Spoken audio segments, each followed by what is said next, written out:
Is your relationship feeling a little off? Like you've become professional roommates instead of partners? At the Edify Group, I help couples break out of old patterns, communicate like adults instead of wounded kids, and rebuild connection that actually feels safe and supportive. Whether you're fighting too much, not talking enough, or stuck in that awkward, we love each other, but it isn't working loop, couples therapy can help. If you're ready for a relationship that feels more like a team and less like a tug of war, visit theedifygroup.com.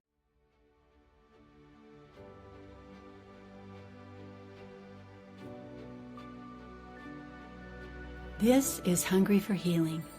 Real people, real pain, real peace. I'm Becky, by the way, Wengreen, a marriage and family therapist, sharing stories that nourish, edify, and heal, reminding us that even in heavy darkness, we can expect light to come. Okay, hello again, and welcome to another episode of Hungry for Healing. And I'm very pleased today to have a dear friend of mine named Lindsey Christensen. And Hi. she just told me she has her own podcast called, what's it called again? It's Daughter Unmuted. Daughter Unmuted. Awesome. I am going to listen to it probably on my way home today.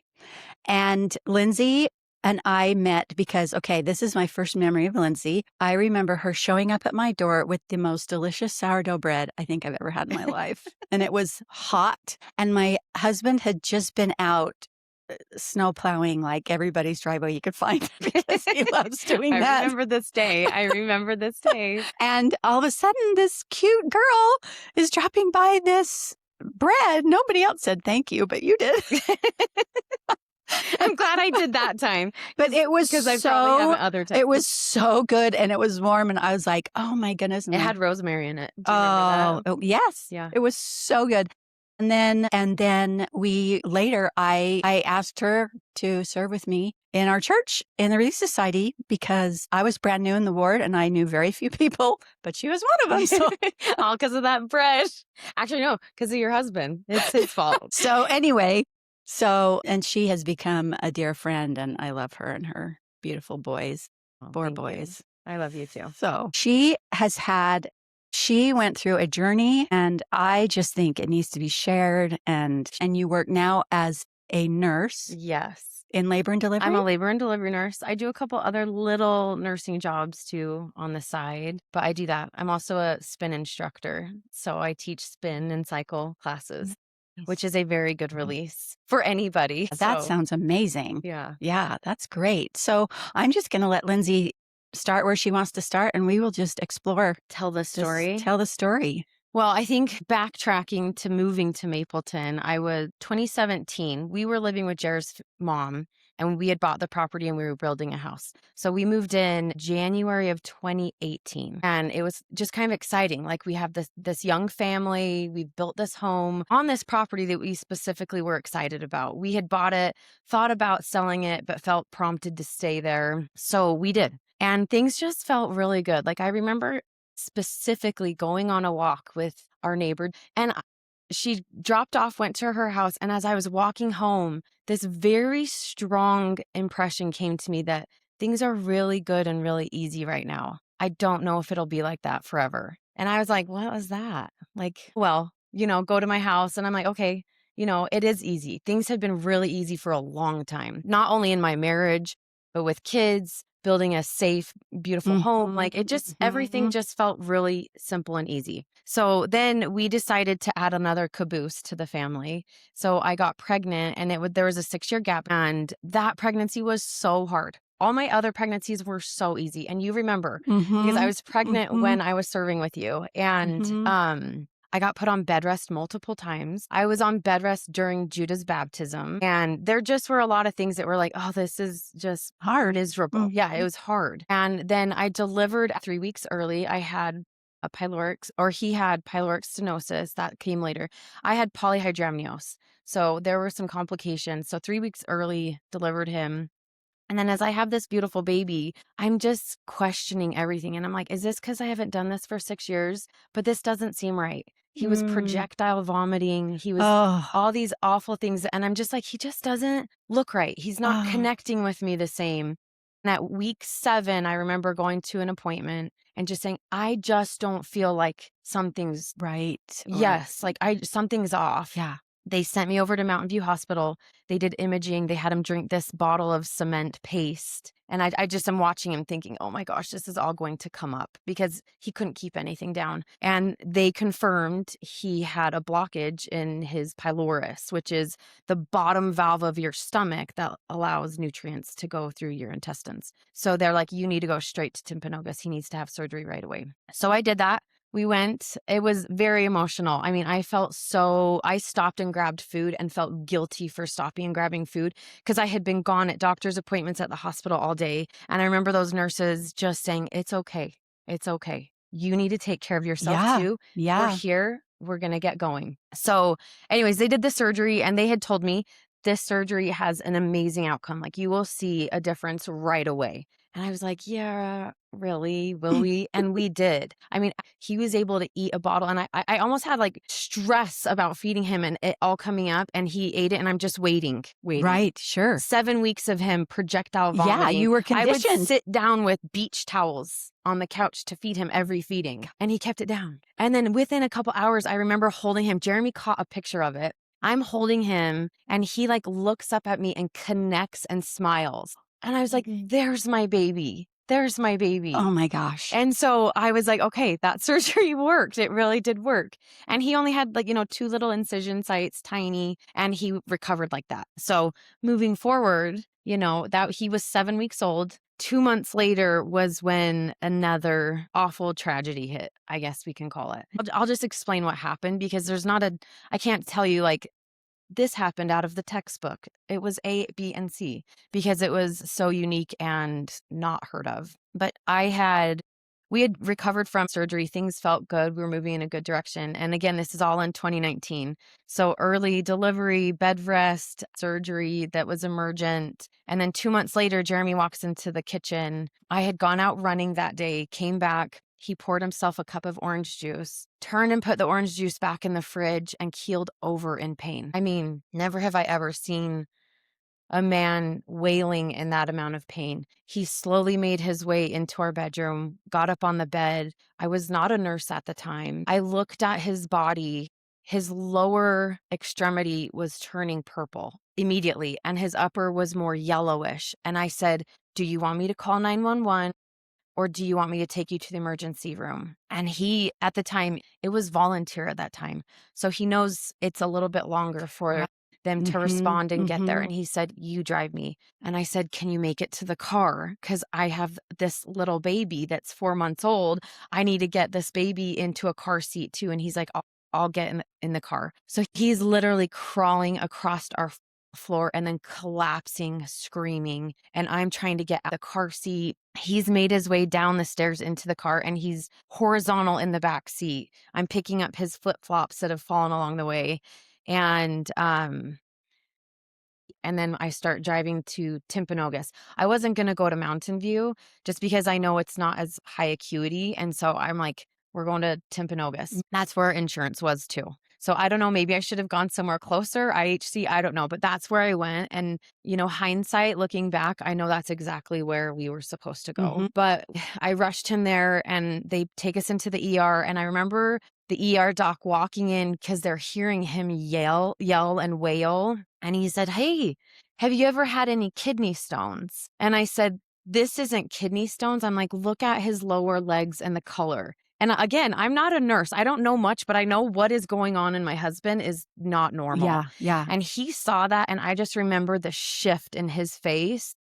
And he's like, okay, I'll be right back. And they moved Jeremy back to a different room. He was in so much pain and they had given him everything. I mean, ketamine, morphine, Dilaudid, nothing was touching his pain. And it was terrifying. I was so scared. And at that point, my mother-in-law had come and taken Alvy because here my husband is yelling and screaming. And I mean, 4-month-old, he's probably getting nervous. And then my mom had made it over to the hospital.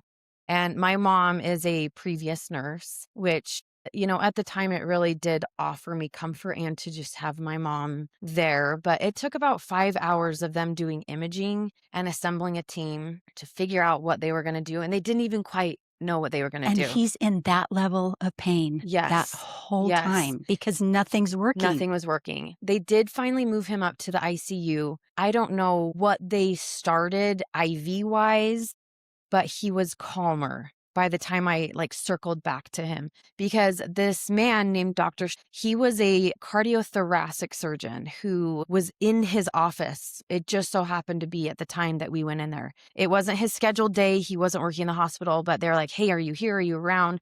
And he came right over. They had done imaging from Jeremy's hips to his ankles. Again, I don't have a lot of medical background. I'm not really sure what is going on. Dr. Charlotte said, "Lindsey, we need to go talk." Jeremy was incoherent because of the pain. And then they moved him to the ICU floor. They were going to get some things started. Dr. Sure wanted to talk to me. So he pulled me out into that waiting room and sat me down. My mom, I was sitting here. Dr. was to my right and my mom was to my left. I remember this vividly, obviously. And he said, "We need to sit down." And I was like, "Okay." And I don't know what's happening, right? It's Mhm. just like, what's going on? And he said, "I'm going to take 30 years of experience, what I think will work, and God into that OR, and I'm going to try and save your husband's life." He said, "And you need to realize he also may leave that OR without any legs." And I just sit there and I looked over to my mom, and it was just so much to swallow. Sorry. I just said, "Okay." And he's like, "Okay." And I remember him walking ahead of me, and my mom just grabbed my arm as we walked back, because I knew I was going to go in and say goodbye to my husband in case I didn't get to see him again.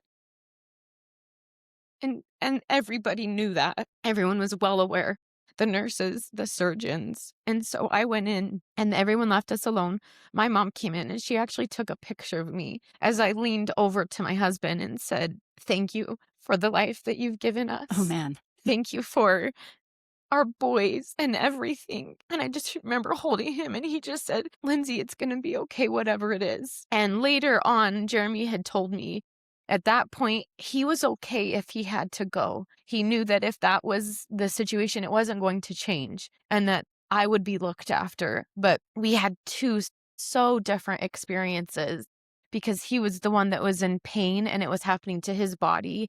And Sure. I'm the one watching my husband, who I love and need in my life. Like, what's happening? Right. Is he going to be taken from me? So they take him away, and it was a long, long surgery. I mean, 8.5, 9 hours.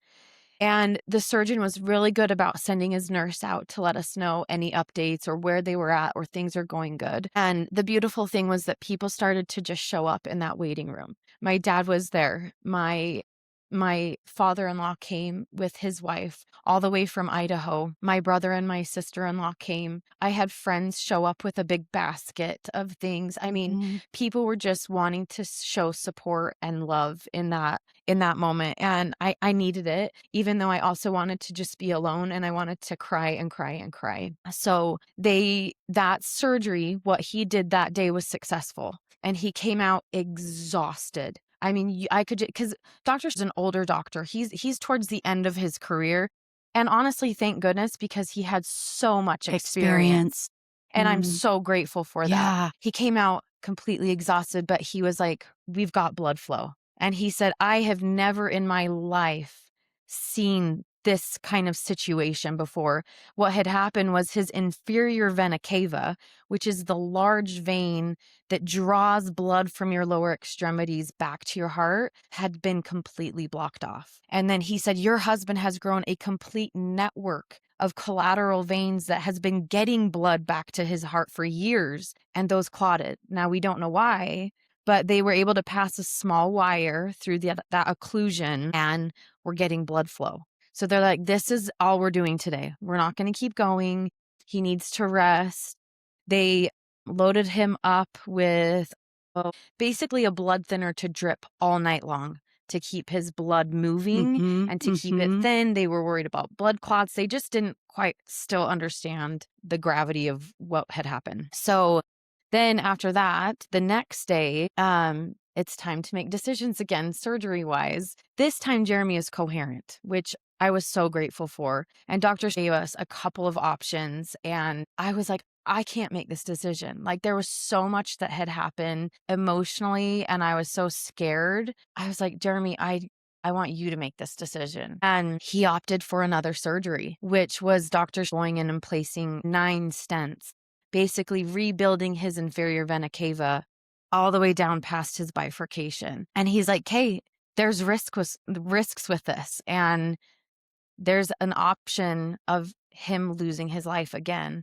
But if you do this, and he talked about the different outcomes and the options, and it was worth the risk. And Jeremy wanted to take that. And I just trusted it. I couldn't mentally and emotionally go there. And I didn't want to process what that meant because yesterday, the day before, had already been so much. Oh my And so goodness. I said, okay, let's do it.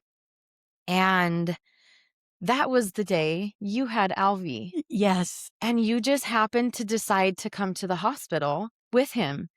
And that's a moment that like I still look at that I had so much gratitude for because it couldn't have been better timing. And infants are not allowed in the ICU because of germs, because of what's going on in the ICU. And I went to my nurse and I said, somebody brought my baby. Because again, I'm having to say goodbye to my husband. And I said, can I please bring my baby so Jeremy can say goodbye to him? And she said, go grab him. She didn't even ask her charge. She's go get your baby. They knew the gravity of the situation. They knew it Mm-hmm. was happening. And so Mm-hmm. I was able to take Alvy back, and Jeremy hugged him and loved on him for a second and kissed him. And then another family member took Alvy out. And I luckily had some friends' husbands there and my dad, who offered Jeremy a blessing. And there was so much comfort and peace going into that surgery, even though there was still such high risk. And I lend it to that there just were moments of clarity and peace where Heavenly Father was like, I got you. It's okay. And then I said goodbye to Jeremy again, but that time it didn't feel so heavy. It didn't feel, I don't know, I can't explain it, but I said goodbye to him, but I just felt like I knew I would see him. Like I remember still in my head, I can see the elevator opening and having the car seat in my hands and the energy that hit me in that waiting room. it was so heavy. You could just feel it. Yeah. And I remember you saying something to me like, we're gonna say goodbye or something. And I was like, there, no words. Yeah. That you And I thank don't you think so much. I have the baby. go say We've goodbye. got to go say goodbye. And I was like, there's no words. Yeah, there isn't. And I remember he had talked to Jeremy and I that time about the surgery. The time before was my mom and myself. Mm-hmm. And it was really heavy. That time I was back in the ICU room where Dr. Shore discussed it with us.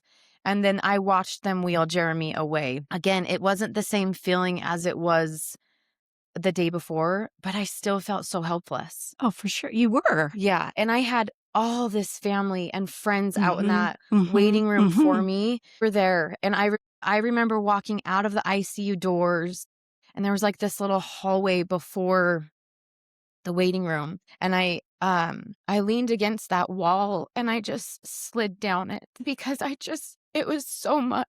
And I remember out of the corner of my eye, sister-in-law, Amy, she saw me and she quietly didn't make a scene. She didn't say, oh, Lindsey, she just quickly moved to me and she got right down by me. She's like, it's okay. It's okay. And I'll forever be grateful for that moment that Amy gave to me, Yes. for the moment that you gave to me, bringing Alvy, and that he could say goodbye. There's all these little moments of gratitude that I'm seeing. In the end, after that surgery, it was a success. And everybody, I mean, we had ER nurses coming up to our floor to see Jeremy, to be like, they said everything was good. Like, you've made it through. Look at you. I just wanted to see for myself. And he had visitors upon visitors upon visitors. Our OBGYN came to see him in the hospital and visit and check on him. And it was just a flood of love for us. In that time, those 2 days specifically of surgeries, the amount of prayers that were offered, I felt supported. I felt lifted up. I felt sustained. I mean, that's the only way I could explain it. And I stayed in that ICU with Jeremy for a week straight. I did go home on maybe day 4.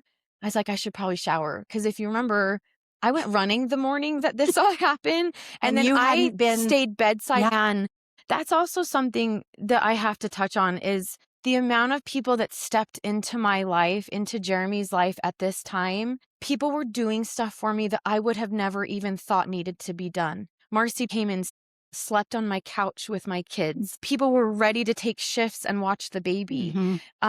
Sape came and rented a weed plower and was plowing our I had people make lunches for my kids for the week. My counter was covered in food and goods and flowers when I came home on that day 4. And it was overwhelming, the love and how people showed up for us. They were doing it in their own way. And I had people in the photography industry, because at the time I was a wedding photographer. I had people in the neighborhood. I had old friends showing up. I had I mean, it was unbelievable, the love and support that we felt. And I will never forget that. And I always wonder, like, what can I do in someone's moment of Yeah. loss or tragedy or And trial? crisis. Yes, like, how can I help? Because Mhm. the littlest things people were doing, like, and something I never would have thought of, I made the lunches for my kids. I never would have thought of that for somebody. And it was this amazing thing that I'm like, my kids are taken care of. And sadly, Cash had a birthday while Jeremy was in the ICU. And I was bombarded with emotion. And someone, a neighbor, said, hey, I'm going to do a birthday party for him.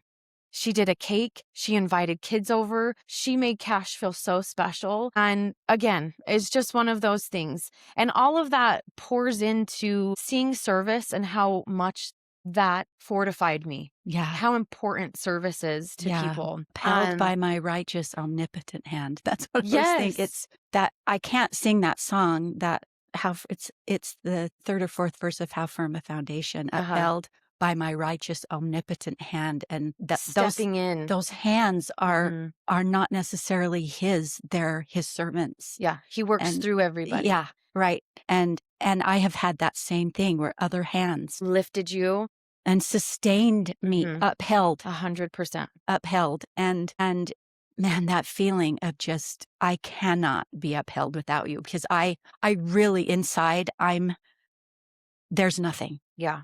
But something is keeping me up. Yes. What is that? I love that analogy too, because you do always think my, omnipotent righteous hands, but he does work through so many Other people. Yes. And that is something that I've learned through this whole process, is how important you are. And are you allowing, am I allowing myself to serve? Yeah. Am I putting aside the world and doing his will? Because I might be that light in someone's life that he's been preparing. Yeah. Like, you just don't Yeah. know. Am I open to the promptings? Yes. To jump and go. To take me to someone who needs that. Yeah. Because I have needed that. So am I open? And if I feel it, do I do it? Yeah. And when you're on the receiving end of that, the humility but I remember this so well, and I love going there. It's so tender, and you are so loved. And that was such an amazing time. I felt that. Yeah. And even being so new to the area, I mean, we had been there a year is all. Sustained is just like the family, the community, the ward sustained us through that. And just, I go to church every week that I go, and I look around, and it's funny because I can look at people and that's still tagged to them. It's like this little flag for me. Like, I see you, and that blessing is like tied to you for me. And there's so many people in the ward like that. And I just forever will always remember those little things that people did for me in that moment. Yeah. And we're 6 years this year past it. Is that right? No, we're 7 years in September this year that this event happened. Earlier that year, our insurance had changed. We had changed from IHC, which we had our entire marriage, and it had changed. And I was like, HCA, like, I was mad. Like, why, and there's different things along the way that may have been points of frustrations. And then Jeremy and I discussed it, and looking back, like these were blessings. President Uchtdorf was asked after he was released from the first presidency about, how do you feel that you were in the first presidency and now you're not? And he talked about hindsight and how you can look back at life And you don't always necessarily know why you're being put in situations or trials or even Right. blessings, Right. but later you can see it. And I always equate that to the tapestry of our lives and how Mhm. the Lord knows so much more in our life than what we can And anticipate. he's preparing you. Yes, and if we hadn't had that insurance, if I hadn't gone to Timpanogos, Mhm. we wouldn't have had Dr. Short. Yeah. And Dr. Short was Needed a him. key Yeah. role. 'Cause what if another doctor was like not willing to take on that or didn't know what to do or weren't willing to take the risk that he did? And it sounds like he didn't even know. He had to have all that experience. So Yes. when he got in there, he knew what to do. Yes. And he was banking on that experience and on God. I mean, he Yeah. articulated that to me. Wow. And so, it's helped me realize that even through trials, you can find shalom. I mean, that's like my word this year is Yes. that peace. Yeah. That Yeah. I've been through enough hard things and come out the other side okay, that like I'm gonna be okay. And the other thing that's like beautiful about all of that is the more I recognize my Savior Jesus Christ, the more Mhm. I tie blessings to God and thank Him for it, the more blessings emerge. And I'm not saying my life is easy. I'm not saying it's great and we're back to, butterflies and flowers. We're not. I'm in the thick of teenage boys right now. And, Yeah. it's tough. But the more I can turn it over to him, the more I can recognize, look at what you did. Look at that blessing. Look at how you're tying this all into my life. I feel like the more it makes sense, the Mm. more blessings come. Yeah. Yeah. One of that is that I am a nurse now. In that ICU room, I had this overwhelming sense that I needed to go to nursing school. And I am like, Wow.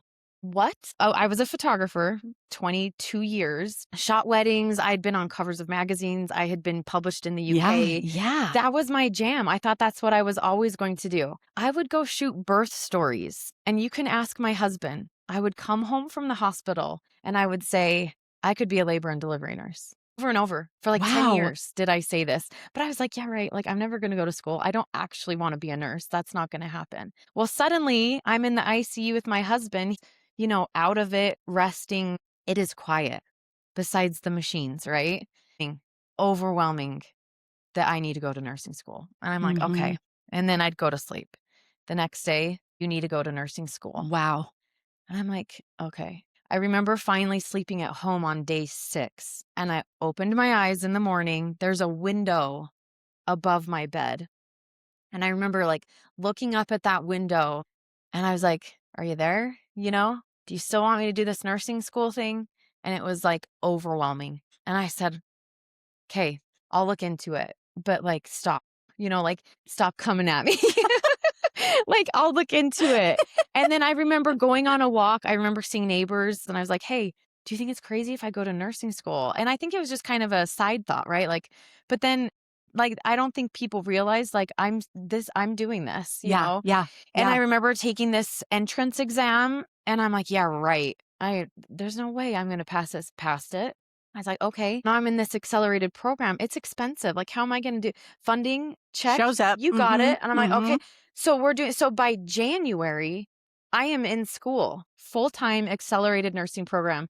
This whole thing happened with Jeremy in September. So I am jumping like headfirst into this program. And, that in and of itself was trials as well, because Mhm. Right. I had a 7-month-old, Yeah. 8-month-old, Yeah. and Tiny, here, yeah. tiny baby And I'm like, how and am I kids. gonna do all of this? And I just knew it was what I was supposed to do. And I knew Heavenly Father was aiding me. Like Yeah. he Yeah. was guiding me. And so, but were there moments that I had a faith crisis in nursing school? Yeah, I remember, and I hate admitting this, but it's the truth. I went to Jeremy. I said, I can't do everything. I can't Mhm. do it all. And I was so overwhelmed. You could not miss a single class in that school. And I was also really hard on myself.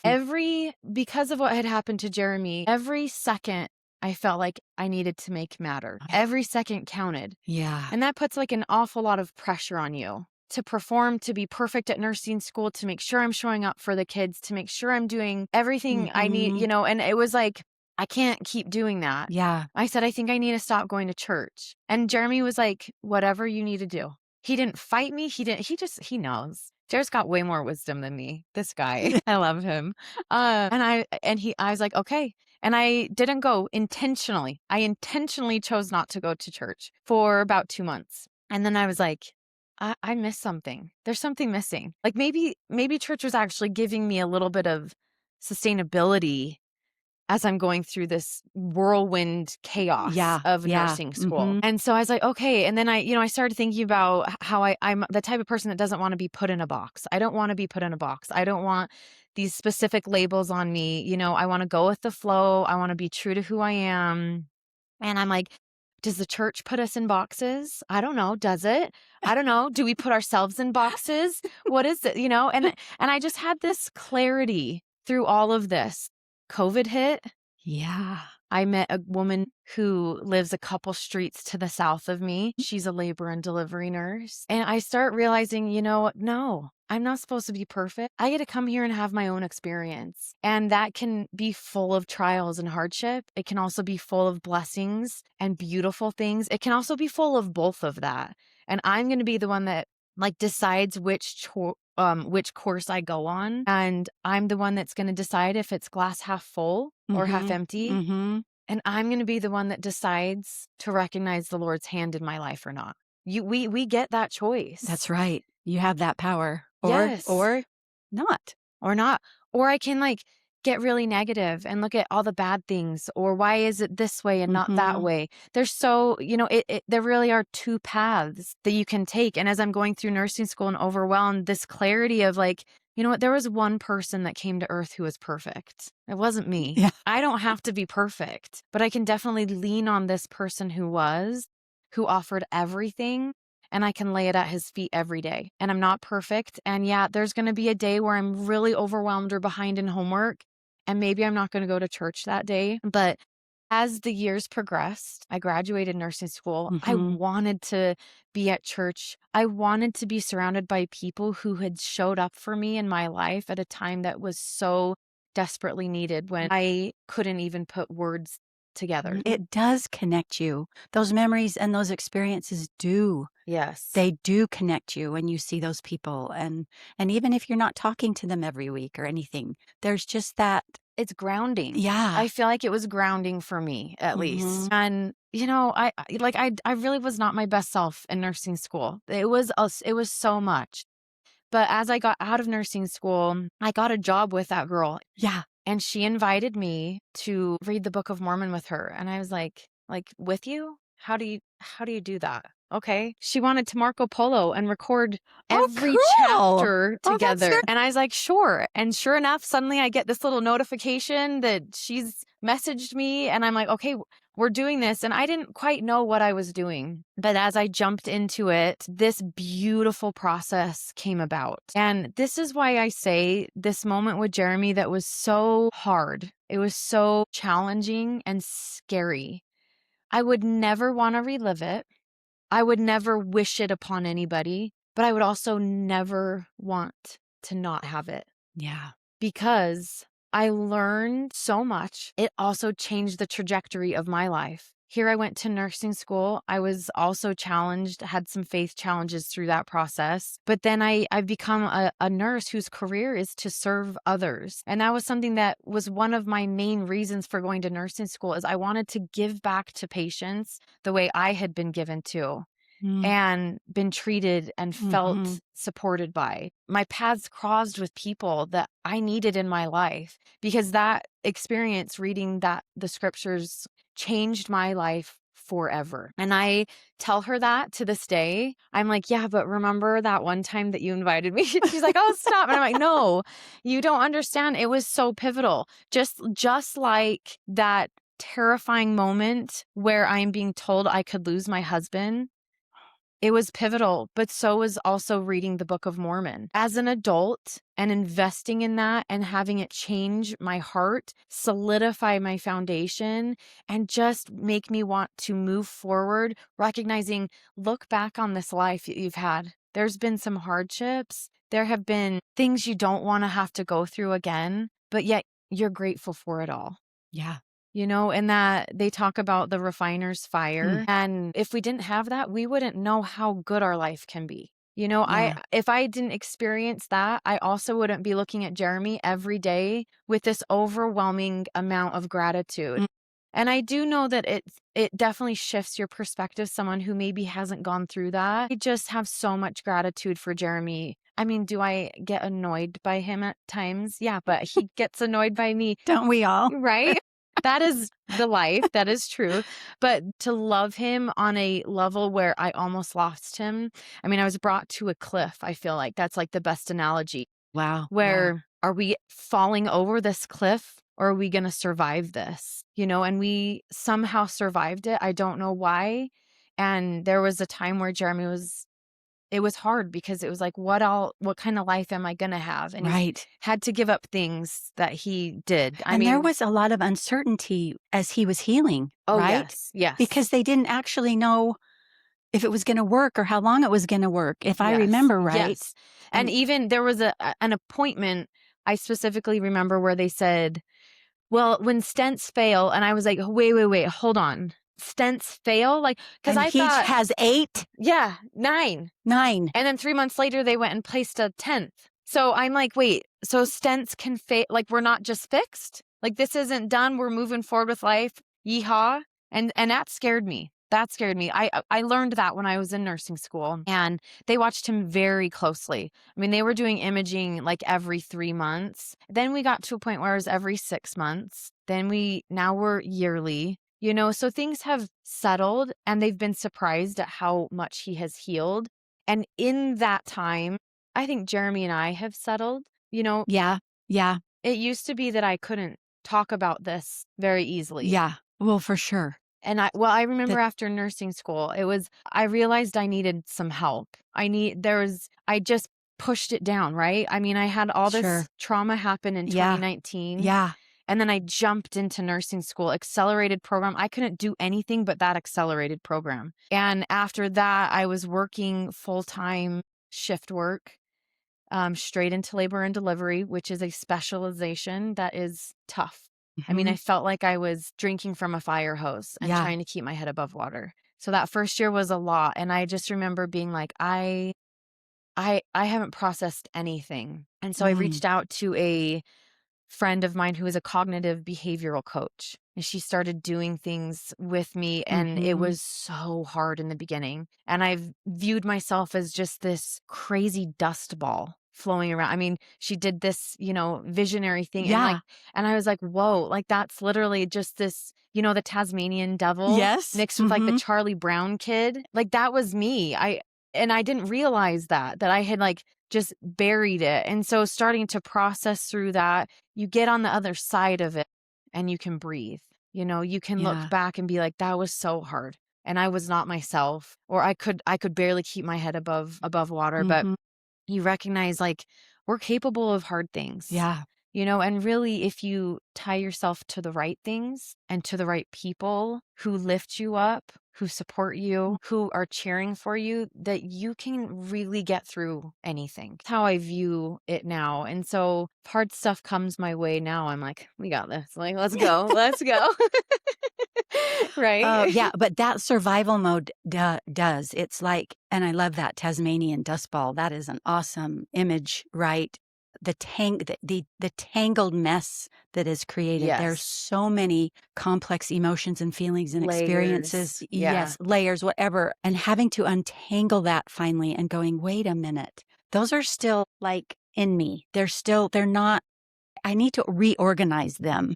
Yes. One thing she had me do that was so incredibly hard, but was profoundly helpful, is she would have me sit in moments where I envisioned losing Jeremy and focused breathing through that and allowing those feelings to come and allowing myself to cry, to let Mhm. it be there and to Mhm. just sit in it. And it Mhm. was really hard at first because, again, real life, I was brought to that cliff. And so to emotionally go back there, but then you realize, hey, I didn't fall off that cliff. I'm still right here. Yeah. Yeah. Jeremy's here. We're okay. And you can start moving forward in a different way. And, in the beginning, I was like, did I get 3 more years with Jeremy? Did he buy me 5 more years of time with Jeremy? And it was kind of like, I'll take whatever I can get. But that did put that pressure on me of make every day count, make every second count. And that was a stress in and of itself that I had to kind of navigate and be like, okay, you do have to appreciate every day, but are we putting the pressure on ourselves or are we staying in the moment? Yeah. Yeah. Yeah. Because staying in that moment, I think is hard for everybody in Yeah. today's world. Yes. We're swirling Mhm. around social media and everyone else's lives and what's tomorrow Yep. and what's my paycheck next week and and being in that moment and just time in and of itself, how precious it can be Yeah. because Staying it in the changes now and so fast. and being able to stay in the now if there is a good, peaceful, joyous moment, because sometimes we can't. We can't just stay in the now of the pleasure of now, even Right. because we're worried about the past or we're worried about the future or, Isn't it interesting that yeah. like the thing that's most critical and helpful to us that's now is the hardest thing to like slow down and sit in? Yeah. Because it is for me, even having gone through all of this and knowing how important it is, you still get I don't get caught up so much in the past as I do with forward, forward, forward. I'm a go-getter, I'm busy, Mhm. like let's go, let's Yeah. go. Yeah. And so to slow that down and to be present for my kids, to have a moment where I look at Jeremy and take a deep breath and just have gratitude for that moment, for the fact Mhm. that we're breathing and alive together. I try to do that more regularly, but life catches Yeah. up and you start going at 100 miles an hour. The other thing I love about what your coach taught you was that if Jeremy had died, you would have survived that. Yes. Yes. Sadly, I mean, horribly, we are so happy and grateful, but you would have.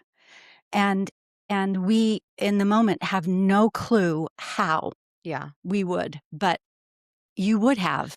I felt like during that time, that wasn't an option, that I probably would have withered away and Yeah. died Yeah. myself, Yeah. right?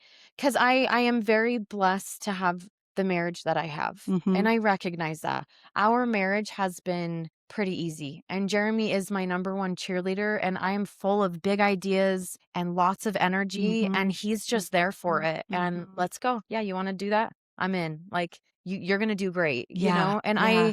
I'm so grateful for that, and so that idea of losing him, it was like Yeah. There are times when we see even small events like a wedding, but it's like you can't even see past it. yeah, But if it's a tragedy, you really can't see past it. And it's not even tunnel vision, it is like a yeah, black wall behind it's there. like you cannot see a way Yeah, through it. You don't know what it's going to be like on the other side.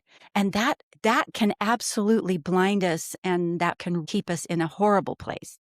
And so I love that. I love that exercise that she really made you go through that pain and say, mhm. look, not only could you have survived it, you need to think about what it would have been like to have survived it. Yeah. And Hard and that stuff. that was brought up to me, like, "And what if?" What And it was if? such, like, a casual, easy comment, and I'm like, "What if?" Yeah, don't But say then that to me. right, right. No, I really was when that was Yeah. brought up. I was like, "Wait, like, that we're not going there." Yeah. No, But don't the make me fact do that. is I did need to go there to realize that we get through hard things. We get through trials, we get through hardships, and really we have that choice in the direction we're going to go, positive Mm-hmm. or negative. Mm. And it is up to us.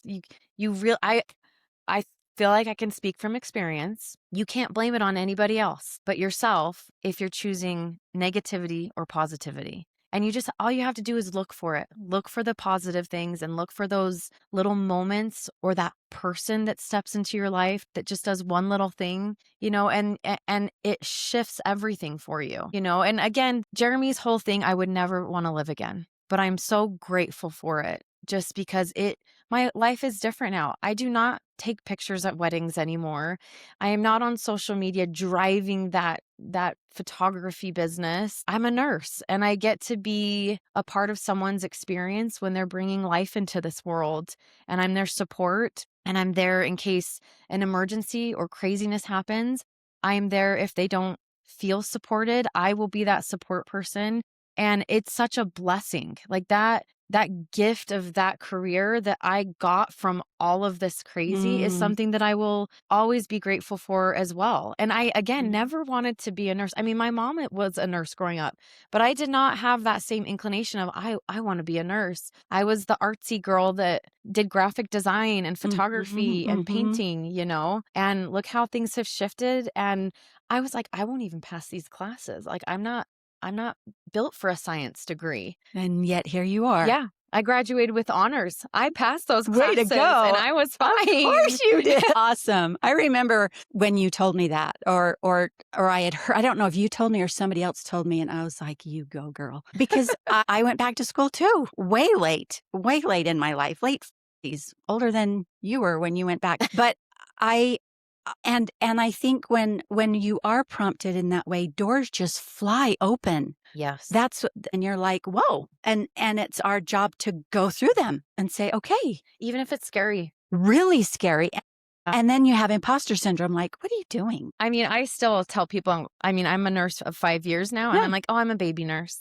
I don't know what I'm doing. It's fine. But like, I do. Yeah. To a degree. You know, I look at scenarios at the hospital where, you know, am I helpful? Like if an emergency went down, would I? And I'm like, yeah, you actually would be helpful now. It's not like your first year of nursing where you were, you know, yeah, I'm still like, how have I been a nurse for 5 years? It's so cool. It is cool. I love it so much. But it's also crazy, you know, like Yeah. I never thought this was where my life was going to be, but I'm so grateful for it. Yeah. And it came from tragedy. It came from, well, is tragedy the right word? Just scary life experience that you don't want to have to go through. Yeah. But I'm grateful for it. I love it. That song in Chitty Chitty Bang Bang, up from the ashes grow the roses of success. Sorry. Yes. I love that you're quoting Chitty Chitty Bang Bang.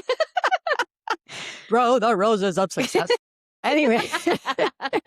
But that's what it is. Yes. That is what it is. From the ashes grow these roses of success. And I mean, I have to say, I get that. To think that it's too late really holds us back. I just don't ever think it is for a lot of different things. And I encourage everybody I can to go back to school because of what it did for me. That doesn't mean it's right for them. Right. But if they have that if they have that thought or inclination or inspiration, go. I mean, I just thought it was the funnest thing ever to go back and to meet younger people. To brighten your mind. Yeah. To learn and to more. be stimulated in that way and to take it differently and not be so concerned like I was as a youth I was concerned about other things. Yeah. You know, adult life, all those things contribute to that, right? Hey, we can do these things. I had people be like, I can't do this. Young girls, not married, no kids. And I was like, listen, you got this. If I can do this, you've got this. Yeah. Because people would be like, wait, you have like a 7-month-old at home? And it's like, yeah, and 3 other boys. And we can do this. Let's go. Yeah. Love it. But I do. Awesome. If I could give anybody advice learning from all of this, it is that there will be hard things that come. It's not if, it is when. Because remember, my life was smooth sailing. And then I had this thought, may not be smooth. And guess what? It wasn't. So it's not if, it's when some trial is going to hit you, a tragedy, a loss. And I just want people to realize you will get through it. You'll get through it. There's no way but through it. And if you can know that you'll get through the other side and you'll be okay, and to look for the positives, it will be a good thing because we learn and we grow so much from hardships and from trials. I'm grateful for trials. Trials are blessings in my life. And I'm sure someone's rolling their eyes out there right now, but I've lived it. And I'm grateful for the trials I've had because of where it's pushed me and where I am today. I'm at a point in my life where I am unapologetically going to give credit to who I think deserves the credit in my life for the good. And for me, it's my Savior, Jesus Christ. And that's part of where my podcast came from, is that I don't need to hide it. I don't need to try and fit in. I'm who I am, and I've always been that way. And Jesus is so good. Like, my life is so good because of Jesus Christ. Thank you. I love it. Yes. And I agree. And there is nothing, if we're talking about hungry for healing, if Christ is the ultimate healer, yeah, invite him in and he will do that for you. At any point at any time. That's in right. any moment. But if you don't Yeah. invite, right, he stands at the door and knocks, and you've got to open that door for him. Yeah. Yeah. So Love it. Such a beautiful story. And now you all know why I invited Lindsey, because what a beautiful person, a beautiful story. Thank you so much for being here, for being willing to go there and Yeah. share very personal things, but so inspirational. And I'm sure our listeners are going to love it. And I love you, and thank you. I love you. Thanks for having me and wanting me to share it. I want to mention that the personal names we have removed to protect those who may not be aware that their name is being broadcast on a podcast. We want to protect their identity. So let's continue with 10 thought pockets. 1. Premonition or inspiration. Lindsey's experience shows us that as we continue to be more faith-based, we may get those premonitions and trust them more and put more weight in them as they come. Number 2, moments of strengthening through gratitude. Intentionally aligning focus on blessings rather than on losses rewires mental patterns towards hope and growth. This mental shift not only sustains us through hardship, but also amplifies blessings, creating a feedback loop of positivity. Lindsey's reflection on gratitude as a source of strength shows how consciously acknowledging support and small miracles deepens faith and resilience. Number 3, many hands of service. Acts of service serve a divine channel that uplift both giver and receiver. Lindsey was sustained by the gift of others. The community's response, bringing food, practical help, and emotional presence, illustrates how small acts become sacred when motivated by love and faith. Number 4, untangle and process. Lindsey had to confront a possible reality. Facing fears directly through emotional exposure prevents them from controlling us. Lindsey was coached to imagine the unbearable. She had to confront fears, such as the loss of her husband. By deliberately feeling and processing them, she could break the power that they built over her. As hard as this is, this approach turns fear from a paralyzing enemy into a manageable force, enabling growth and acceptance. Lindsey's visualization exercises of sitting with loss deepens her resilience, allowing her to move forward with purpose. Number 5, the shift from control to capacity. Recognizing life's uncertainties as part of a divine orchestration fosters acceptance. Trusting that setbacks and accidents serve a higher purpose shifts perspective from frustration to faith in divine timing.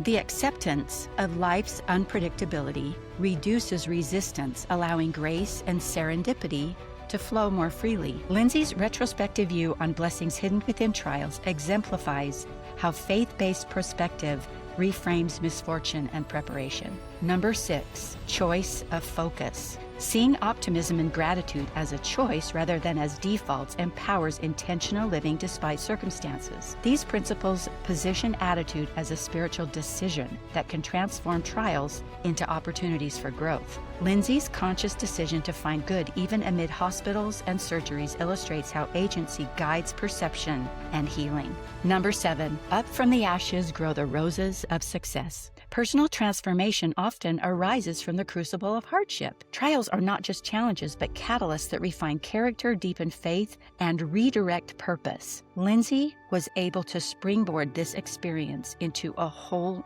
different life and career for herself. Understanding hardship as a spiritual refining process shifts the narrative from suffering into meaningful growth. Lindsey used this as a journey from an artist and photographer to a nurse, driven by what she feels is a divine prompting through trauma.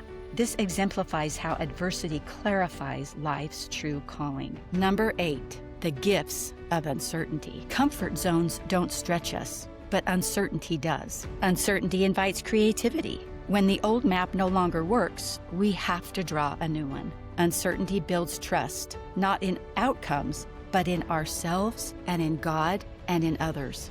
Uncertainty also opens possibility. Certainty narrows where uncertainty expands. Most meaningful life transitions, love, healing, purpose, becoming yourself, begin in uncertainty. Number 9, a faith-centered reframe. Because I don't know and really cannot know, who do I go to instead? Uncertainty is not the opposite of faith. It is the environment where faith lives.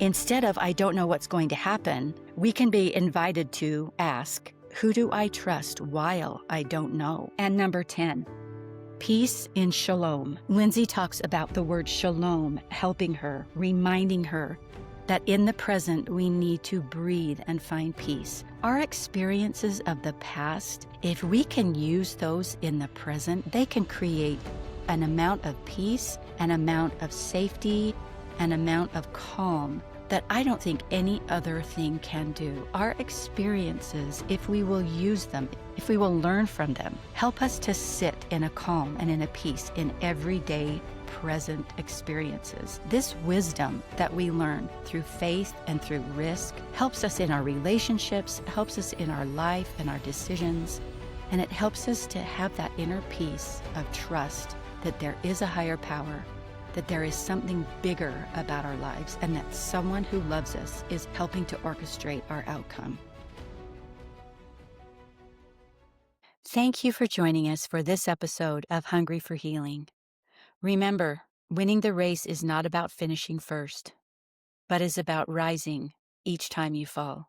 So get up, get up, get up, and win the race. The views and opinions expressed on the Hungry for Healing podcast by guests, hosts, or anyone appearing on the show are solely their own and do not represent the views of the Edify Group, its owners, employees, affiliates, or any other individual or organization. All content provided on this podcast is for informational and educational purposes only. It is not a substitute for professional mental health treatment, therapy, medical advice, diagnosis, or care. If you are in need of support, please seek the services of a qualified mental health or medical professional. The podcast and its creators make no guarantees regarding the accuracy, completeness, or applicability of any information shared and assume no liability for any actions taken based on the content of this program.